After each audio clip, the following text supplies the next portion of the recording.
Lil P Superstar Chapter 1 Rick and Morty comic. We start out with it being off-putting right away because the art isn't the exact style that the show uses, which made me worry that this was a flashback to when all the characters were younger at first, because it seemed to try to cutify Rick. Not to mention Summer right from the cover. Why did they do that? Out of nowhere, Rick is all happy, telling Morty to remember the things they did, and Morty's just as happy as him. And he talks like he did at the end of the pilot. But this time Morty does appreciate it, so it's kinda heartwarming. It would be easier to appreciate if everyone wasn't chibified. What I like about this is that Summer gets resentful, saying she gets it already, and walks up the stairs, because she's jealous of their bond with each other. It's some interesting depths to what you'd expect to be a stereotypical teenage girl. Maybe she wouldn't be jealous if Morty actually told his own sister about his adventures, because then she'd learn that she was the lucky one because of how traumatizing his adventures really are. I've never read this collection of stories before, so for once I'm coming into this fresh. She asks why she isn't taking on adventures, saying that she can help too. Out of nowhere, she sees Mr. P on her bed. He tells her to keep it down because he's on secret business, as I hope he's got a very good excuse for why he was in this teenage girl's bedroom. Fortunately, she apologizes for the last time they saw him, as in the time that her mother shot him thinking he was an alien parasite.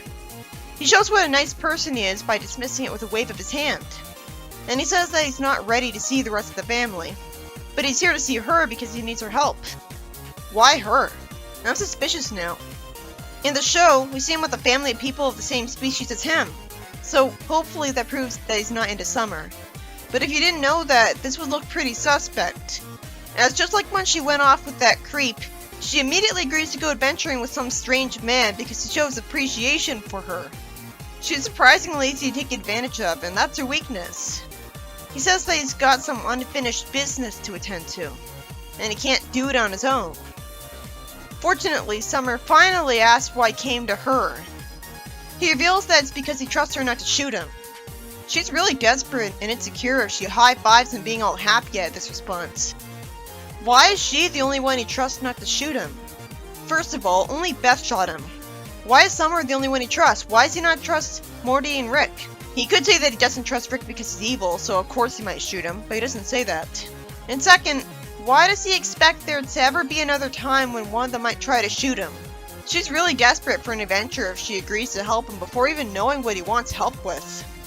Would it kill him to say what he wants help with right away? I mean, that's not really how people talk. He just says he wants help over and over instead, which is redundant. Rick barges into her room all of a sudden and asks who she was talking to. And conveniently, he doesn't notice Mr. P because he's up on the shelf being still.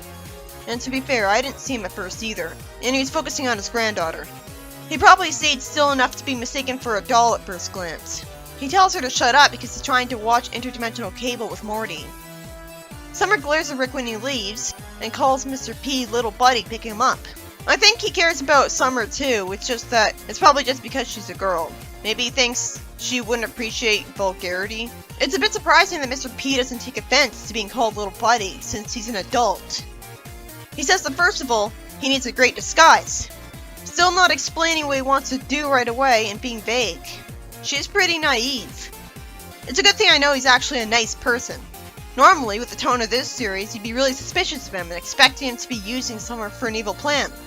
But no, according to the show, he really is nice. But normally this would be a disaster waiting to happen for Summer. Summer takes off his hat and puts a little hat on him that she had out of nowhere for no reason, and then draws a little mustache on him. And somehow he's impressed when he looks in the mirror, when he should know that this disguise shouldn't fool anyone. Unless he's planning on dealing with someone who thinks all members of his species look interchangeably alike. I mean, the Rick would probably recognize him on the spot because he's the only person of his species that he knows, as far as we know.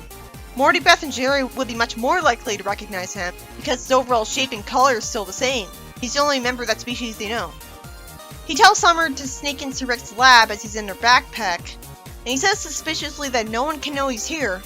But then out of nowhere, it turns out there's another member of his species spying on him from the top of Summer's stairs that takes a picture of him. Why was he in a house he didn't belong to? How did he know to go here? Then Jerry shows up and says that she hasn't introduced him to her friend. Okay, why doesn't he just assume it's Mr. P again? He's met him before, And he's the only one that looks like that he's seen. I guess he assumes she met another member of his species and they all look alike. But that's not explained. I guess that makes sense.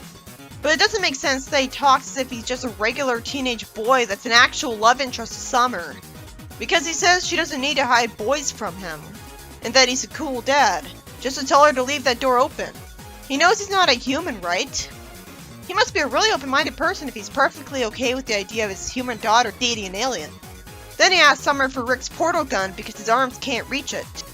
His dialogue sucks sometimes because of the forced joke with him that makes no sense. Summer's unhappy and surprised, thinking that he didn't really need her help. And then the bad guy from earlier shows up again and says that he's finally caught him on film and the news outlets will go nuts. Why would that make the news outlet go nuts? He hits away his camera and he surprisingly gets upset at it. And he tells Summer that there's things he's not proud of that he needs to fix and he's a changed man.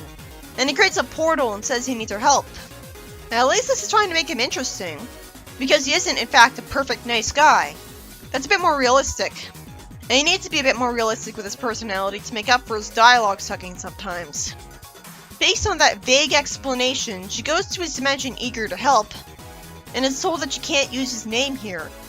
And some other member of Mr. P's species overhears him from a garbage can. And he says that his friend is confused and lies about his name. But somehow he believes him after he just called Summer his friend, which would mean she'd have no excuse for getting his name wrong. The moron says that he just heard what he wanted to hear after Mr. P's disappearance, and says that he hopes he's okay. And Summer sees a poster of him with the words missing and reward, and she angrily storms off after asking what it is. So, did you want to learn the truth from him or not? What's going on with this guy? I really want to know. Having an engaging mystery going on with a story that you know will tell you the answers you're looking for is a great way to get you hooked and interested. Then she sees a statue of him. Okay, why the hell did he not predict her reaction and explain everything a lot earlier? He should have known she'd find out about the statue and poster. Did he go missing because he was sick of all the attention from his heroism and wanted to be left alone? But he said things he's not proud of, not thing. That does make sense as the motivation though. A lot of celebrities would probably want to do the same thing because of paparazzi alone. This explains why he lived on Earth then, instead of with his own kind. But it doesn't explain how he got a social security card when he immigrated to Earth out of nowhere. And how he got a job as a teacher with no education records from Earth. Good thing they accepted his alien degrees and hired an alien to show. But I really like how refreshing it is to see him being kinda shady and Summer getting to go on an adventure for once. Then we see a text box saying meanwhile, and there's no title, implying that this is actually still a part of the previous story despite the to be continued. As if it's Archie Sonic or Sabrina where it said it was the end of part 1 or continued, and then continued the story in the same issue anyways. Morty screams and Rick rushes into his room concerned about him, and asks if the alien he's been keeping in the basement got out and bit him. So he didn't learn his lesson from when the cloner beast escaped? Why would he ever keep any dangerous aliens in the basement instead of either in his lab or in that place underneath his lab from the show? The basement's a place where people in the house might actually find it. Sometimes the comic doesn't understand that there's a thin line between being reckless and ridiculous. Morty says that he's got a huge essay due tomorrow and the internet's down. Rick tells him he needs to experience things up close, and randomly goes to an alien world with him that looks pretty. And Morty's fortunately just as impressed with it as I am, but sadly Rick's not satisfied with his response when everyone would have that response. Why did Rick take him here? Morty didn't even tell him what his essay was supposed to be about. How would going here help him? I'm not sure he's here to help him with that. He acts reckless, saying that he wants Morty to take a picture of him with a grass-eating giant alien. And Morty seems to be doing clumsy foreshadowing by asking if it's safe, since Rick is the reckless one. But Rick's a lot more experienced with the multiverse than he is, so you'd think he'd know better than Morty whether an alien was safe or not. He even says he doesn't know what it is. But I can understand why he would think it's not dangerous to him because it's eating grass, implying it's just a herbivore, and hasn't tried to kill him immediately. But I don't know why he'd assume he likes a party when it's just a four-legged animal. This story had me pretty confused, so it's a good thing it's so interesting. He takes a picture, Rick tells him to get closer and take more photos, and then he tells him he got too close, and suddenly the alien has Morty in his mouth. So if he wasn't just a herbivore, why did he take so long to do this, and why doesn't he do this to Rick? Rick says that at least they know this guy is camera shy for his essay. Rick should have known that his essay wasn't about this random alien and wouldn't be helped by a photo of it. He should say that he's just joking here. And he says he's gotta do everything around here, ending the story with his plan to get Morty out. Huh? Why'd Rick waste Morty's time with his reckless plan? It is a good sentiment that he wants him to go experience the universe for the sake of it. It's a better motivation for him than money, because he's got a good intention for his grandson. And that's one of the excuses he made for giving Morty adventures in the pilot. But that's nothing to do with his essay, and he's supposed to be smart. Summer asks if that's a gold statue of Mr. P. Unfortunately, he stays in character, saying that he wasn't into it, but everyone insisted. So he's humble. This makes more sense than with Sonic. Summer comments on the fact that a theater is hosting a movie marathon of him, and she uses his name and gets everyone's attention. How stupid was she? Normally I like this character, but there's no reason for her to say his name, or even a fake name. Usually a character saying another character's name is forced anyways. It's known for being an awkward way to tell the audience what someone's name is, or remind them of it. He clearly told her not to use his real name. And she's in public with a bunch of people right behind her. It would have made a lot more sense if everyone just recognized him because his disguise sucked instead. They run and hide in an alleyway, and all of these people who were chasing them before conveniently don't notice Summer and Pete right beside them as they walk by them. It would have worked if they were a lot further down in the alley. But you'd think at least some of those people would have looked in the alley. He says that his doctor said not to run so soon and he's tired. Good, she calls him PB. So that's what I'll call him from now on. Even she knows his name sucked and he needed a better one. So why didn't she call him that before? She picks him up and asks what's going on, and he says that this is what he needs to fix. Fortunately, he apologizes, and the writer had some lampshades that he should have explained sooner. Well, he probably knew she'd be mad at him and didn't want to risk her not helping him. He explains to her the obvious that we already figured out. He's a huge star here. Somehow she's reacting to this as if she's just now learning this, when it was already obvious earlier. And she's happy about it, when she wasn't happy before. He says that he had to put all of his charisma and flair to good use, but he can't stand the never-ending photo shoots, vanity covers, interviews, sequels, and unrelenting fans. Makes sense. He reveals that he feels guilty because he left without even saying goodbye. I'd say Monster is really exaggerating. He makes a stupid decision that while he's not coming back, his people need to know he's alive and well. First of all, they'd have to not find out what planet he usually stays on, because if they did, they'd go bother him there. But they don't have to know that. Second, people already found out he was alive and well. Those people would talk, go to social media, tell reporters about it. They don't need to do anything at this point but go home. Third, why can't he just make a video of himself from Earth and have Summer send that to his dimension? This arc better have more to it then, because these idiots should know their work is already done. Also, how does he think he needs Summer's help? Summer asks how they announced to everyone that he's okay, and suggests shouting it in the street. But he says that his fans are so savage that they go bother them both. Wait, if his fans actually are scary and dangerous, wouldn't that mean they hate him? Like for bad movies? Then why is there a gold statue of him? I don't feel like it's very realistic that his fans would mostly be dangerous. I think they'd want autographs, but that would be it. He says he wants to announce he's alive on national TV behind a screen. But that requires interacting with people. How do they plan to get on national TV without simply revealing who he is? Why don't they just make a YouTube video of him? This is an overly convoluted and dragged out plan. Why is Summer still excited at this?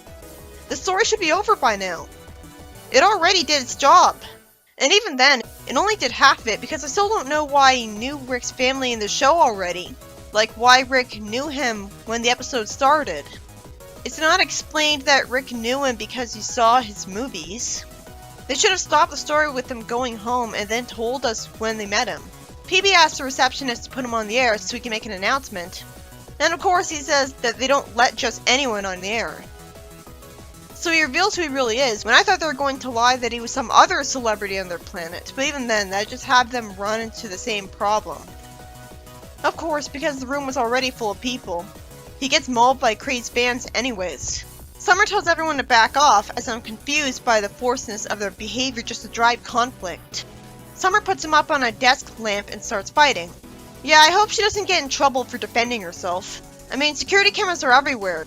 Shouldn't at least one of these guys be able to go reach him while she's busy fighting other people? Summer's told the path is clear as everyone's lying on the floor, and they just walk right into a room with the cameraman and are immediately allowed to have PB go on the news and apologize. Summer grabs the news reporter as she's unrealistically grabbing him and tells her to back off. At this point, PB doesn't even need to say anything. He's already proven to everyone that he's still alive. They could just go home right now. Out of nowhere, the news reporter says that PB was brainwashed by Summer, calling her a heathen. It angers me that these people that claim to admire and respect him aren't going to listen to him at all. This is giving me flashbacks to Sonic the Comic, where nobody in the Nameless Zone agreed to call Tails the name Tails, and refused to let him explain that he'd been lying to them, despite constantly claiming to admire him. If they really respected him, they would listen to him, not assume he was brainwashed or interrupt him constantly. And she gets detained by some state security that were conveniently right there immediately, and are too strong for Summer to break free of, because apparently there are strong members of his species. Out of nowhere again, PB gets reunited with his agent, who is conveniently right there in the newsroom where he didn't belong. And she somehow expects him to change his mind, and he picks him up against his will to kidnap him, which you'd think would be considered illegal. It's also on TV, so everyone knows about it. Why is the story arc so bad? The story ends with her getting a mugshot and being put in jail for the crime of nothing. How would they ever assume that she brainwashed him? Is brainwashing a thing that can happen here? Then why doesn't Rick do it? Are they just assuming this because the race is against humans? They aren't saying that. They even have a word for gingers when they don't seem to have gingers in their species.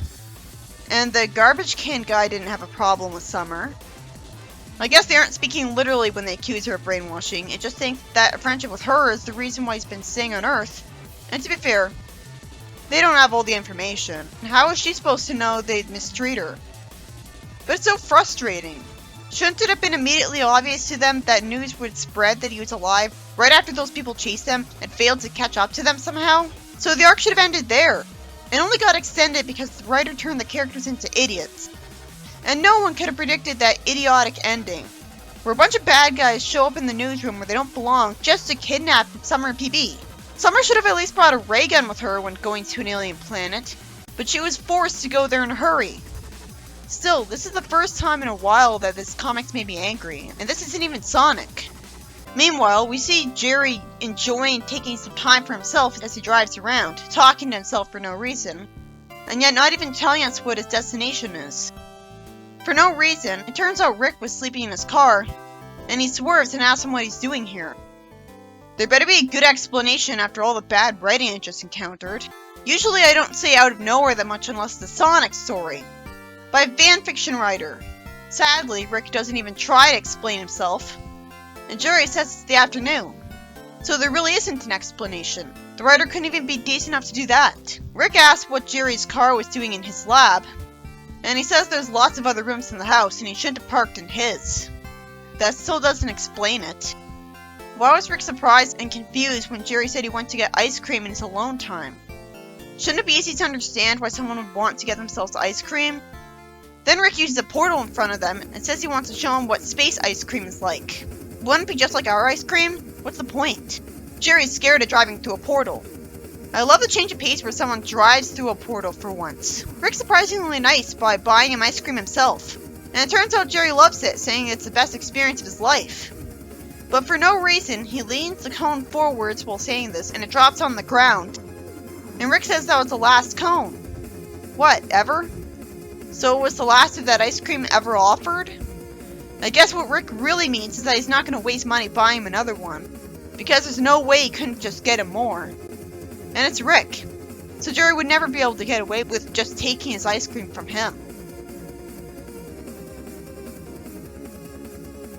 This was a story so short it was pointless, and needlessly mean to Jerry. He should have been shown as doing something to deserve this in this story. First, because knowing that Jerry's been awful in earlier stories doesn't make this satisfying an episodic series. I wanted to see what would happen next with Summer right away, but I closed the book instead because I was too mad at the story. There's no reason for this to be an entire arc. And I come to this comic to feel better. Better than I would have if I tried to review something else. The sad thing is, the reason I ignored this series of PB stories at first was because of the superficial reason that I hated the name of the character involved. But it turns out avoiding it was a smart idea anyways.